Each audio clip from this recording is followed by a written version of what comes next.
अस्सलाम वालेकुम, नमस्ते, सत श्री अकाल, केम छम। Welcome to Viral Television. मैं हूँ आपकी होस्ट और दोस्त सनम शेख आपके साथ।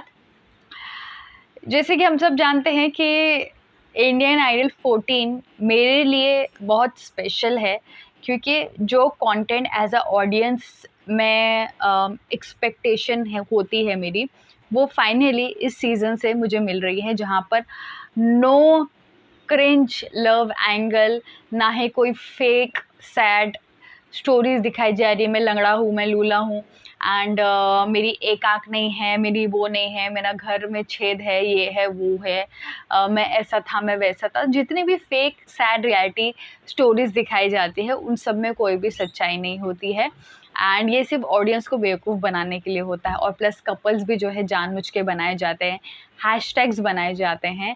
जैसे कि अरुदीप रियल वाला हैशटैग था, फिर उसके बाद जब उन्हें पता चला कि लव स्टोरी को ऑडियंस ज़्यादा पसंद करती है हैशटैग को, जैसे कि अरुदीप को पसंद करती थी इंडियन आइडल 12 में, वैसे जो है अब हम हर सीज़न जो है एक फ़ेक हैशटैग बनाएंगे तो ज़्यादा पॉपुलैरिटी मिलेगी।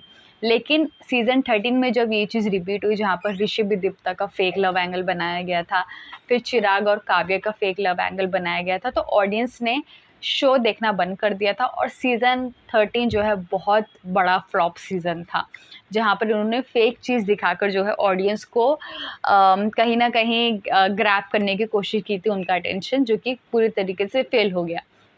फिर उसके बाद जो है ये सारी चीज़ें जो एक शो बनाती है वो है कंटेंट टीम ऑफिशियल।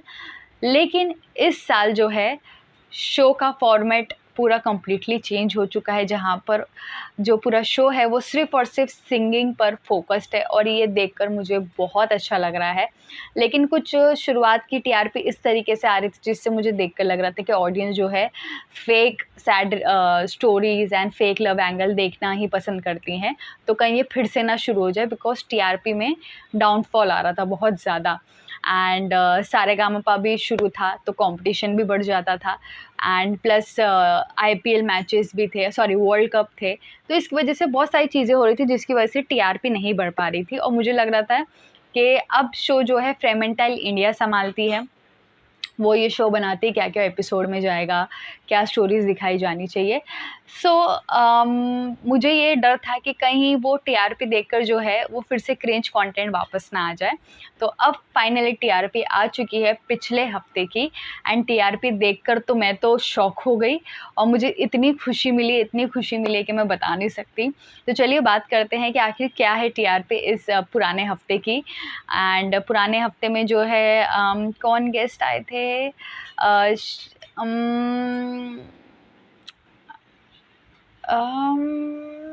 कोई कौन से गेस्ट आए थे, 1 सेकंड।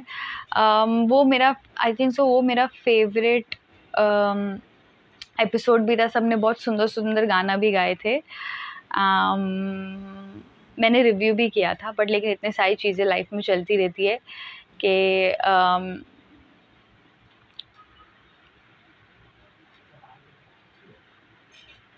उम उम ख़ैर छोड़ें, जो भी आए थे, उन्होंने वो बहुत नामचीन है, मुझे उनका नाम याद नहीं आ रहा है, आई डोंट नो व्हाई। लेकिन फिर भी एंड श्रेया जी एंड इस बार विशाल जी नहीं थे, बिकॉज़ वो उनकी तबीयत ख़राब है, तो श्रेया जी थे, शेखर जी थे एंड एक बहुत पुराने कंपोज़र आए थे, वो उनका वो एपिसोड था, मुझे उनका नाम याद नहीं आ रहा। तो ख़ैर यहाँ पे दोनों ही दिन बहुत अलग-अलग म्यूज़िक कंपोज़र आए थे और पुराने गाने ही ज़्यादातर जो है शो में गाए गए थे और न्यू गाने भी थे। तो पूरा एपिसोड मुझे सैटरडे संडे का दोनों ही बहुत अच्छा लगा था। तो चलिए अब मैं आपको टीआरपी बताती हूँ। टीआरपी है 1.0, जी हाँ, 1.0 टीआरपी आ चुकी है। फाइनली एटलीस्ट 1 पॉइंट तक तो टच हुआ है, वरना मुझे लग रहा था कि टीआरपी पहले आई 0.9, फिर आई 8, फिर आई 6, फिर आई 0 I think so last time I थी 0.6। तो मुझे लगा था अगर ये 0.5 हुई तो फिर इनका क्रिंज कंटेंट दिखाना शुरू हो जाएगा, जो मैं कतई नहीं देखना चाहती। मैं सिर्फ़ और सिर्फ सिंगिंग देखना चाहती हूँ, टैलेंट देखना चाहती हूँ। लेकिन अब टीआरपी देखकर मुझे इतनी खुशी मिली है कि 1.0 टीआरपी आई है। मतलब 0 पॉइंट, अगर मैं लास्ट टाइम की टीआरपी मैं आपको बताऊँ तो लास्ट हफ्ते की टीआरपी थी 0.7 एंड अब टीआरपी है 1.0, मतलब कि एटलीस्ट 1 पॉइंट तक टच हो गई है। अब शो को जो है ऑडियंस मिलना शुरू हो गई है एंड अब जो है इंडियन आइडल धीरे धीरे जो है पॉपुलर होता जा रहा है, फिर से ऑडियंस कनेक्ट करती जा रही है because of the contestant and the singing.